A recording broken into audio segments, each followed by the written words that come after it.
साल 2006 में बनी सूरज बड़जात्या की फिल्म विवाह शायद आप सभी को याद होगी, जिसमें दुल्हन बनने वाली अमृता राव अपनी चचेरी बहन को बचाने के चक्कर में शादी के दिन ही आग में जल जाती है। लेकिन उसके बाद भी दूल्हा शाहिद कपूर उनसे शादी करता है।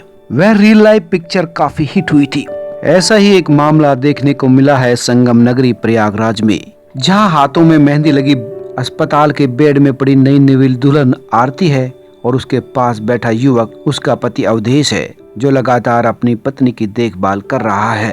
दरअसल प्रतापगढ़ के कुंडा इलाके में रहने वाली आरती की शादी की तैयारी पूरी हो गई थी और शाम के वक्त बारात आने वाली थी। लेकिन दोपहर में छत पर खेल रहे अपने 3 साल के भतीजे को बचाने के चक्कर में आरती छत से नीचे आ गिरी और हादसे में उसकी रीढ़ की हड्डी टूट गई और दोनों पैरों की ताकत चली गई। इसके बाद घर वालों ने उन्हें प्रयागराज के एक निजी अस्पताल में भर्ती कराया। दूल्हे अवधेश के घर वालों को इसकी सूचना दी गई तो उनके घर से 2 लोग पता करने पहुंचे।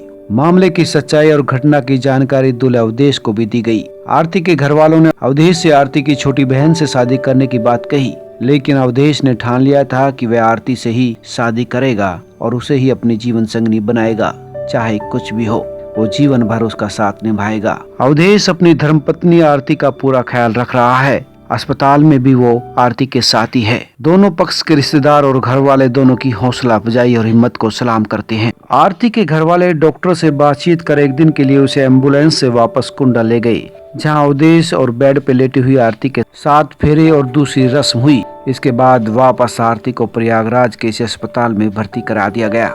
अवधेश और आरती अपने आप को बहुत खुशकिस्मत मानते हैं। उनका मानना है कि ऐसी परेशानी में तो परछाई भी साथ छोड़ देती है, लेकिन ऐसी स्थिति में आरती के पति अवधेश ने जैसे उनका साथ निभाया है, वो एक मिसाल बन गए हैं। यूके की रियल लाइफ के हीरो। सब लोग अवधेश के इस फैसले की तारीफ कर रहे हैं। भगवान से प्रार्थना है कि किसी भी तरह से, चाहे चमत्कार के जरिए ही, आरती के दोनों पैर ठीक हो जाए, ताकि दोनों का दाम्पत्य जीवन ठीक से गुजर सके। हमारी ओर से दोनों को हार्दिक शुभकामनाएं। सब्सक्राइब करें, लाइक करें और अपने दोस्तों के साथ शेयर भी करें।